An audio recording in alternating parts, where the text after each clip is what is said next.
Hai, jumpa lagi di Jagat Review TV. Selamat menikmati informasi berita hari ini. Google memperkenalkan Google Chromecast baru yang disebut masuk dalam tier budget. Walau punya desain yang sama dengan Chromecast sebelumnya, Chromecast yang baru ini hanya memiliki dukungan hingga resolusi 1080p saja. Tentunya spesifikasinya memang di bawah Chromecast sebelumnya ya, tapi tetap memiliki kodek AV1. Sertifikasi FCC untuk konektivitas Bluetooth dan dual band Wi-Fi juga dihadirkan untuk Chromecast model baru ini. Namun sayangnya spesifikasi lengkapnya harus menunggu peluncuran resminya di Oktober mendatang. Vivo V25 5G series resmi hadir di Indonesia. Ada Vivo V25 5G dan V25 5G Pro, yang keduanya mengunggulkan fitur kamera. Vivo V25 Pro punya layar AMOLED 3D Curve 6,56 inci 120Hz. SoC-nya pakai MediaTek Dimensity 1300 dengan RAM 12GB. Untuk kamera utamanya 64MP ditambah dengan ultrawide 8MP dan makro kamera 2MP. Perekamannya bisa sampai 4K 60fps dan juga dilengkapi OIS. Lalu kamera selfie-nya 32MP dengan autofocus dan perekaman video maksimal Full HD 60fps. Sedangkan Vivo V25 5G layarnya AMOLED 6,4 inci 90Hz, SoC Dimensity 900 dengan RAM 8GB dan Extended RAM 3.0 hingga 8GB. V25 5G lebih mengandalkan fitur selfie dengan sensor kamera 50MP. Sedangkan kamera belakangnya juga menggunakan triple sensor 64MP ditambah 8MP ultrawide dan 2MP makro. Kapasitas baterainya 4500 mAh dengan charger 44W. V25 5G Pro dijual dengan harga Rp8.999.000, sedangkan V25 5G dijual dengan harga Rp5.999.000. Kalau kalian tertarik dengan smartphone ini, kita juga sudah mereview lengkap loh. Coba kunjungi saja video review kami soal V25 series ini.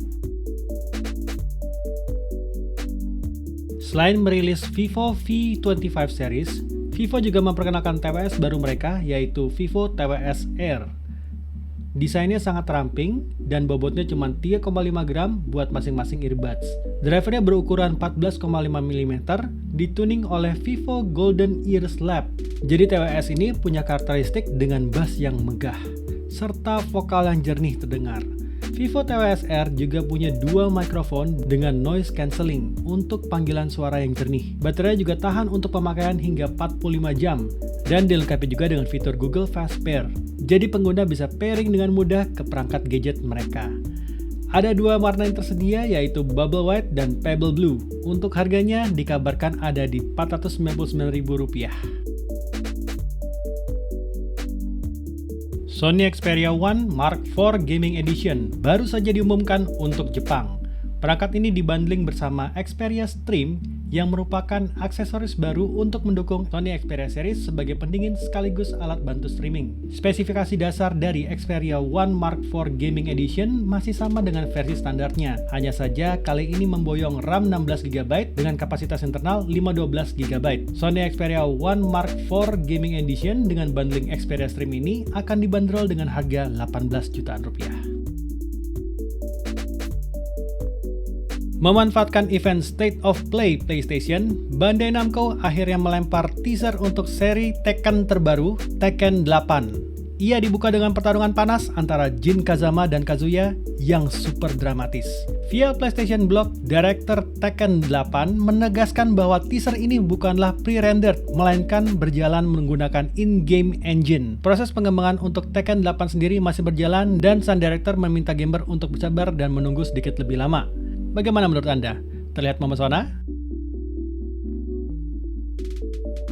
Nintendo akhirnya mengumumkan judul baru untuk game Zelda pada Nintendo Direct 2022. Game yang selama ini kita sebut dengan nama Breath of the Wild 2 atau BOTW 2 akhirnya punya nama resmi sendiri. Game ini akan mengusung nama The Legend of Zelda Tears of the Kingdom. Melalui trailer 1 menitan yang ditayangkan pada event tersebut, kita bisa melihat sedikit eksplorasi yang dilakukan sang karakter utama, Link. Ia juga akhirnya memiliki tanggal rilis resmi. The Legend of Zelda Tears of the Kingdom akan dirilis pada tanggal 12 Mei 2023 mendatang, eksklusif untuk Nintendo Switch.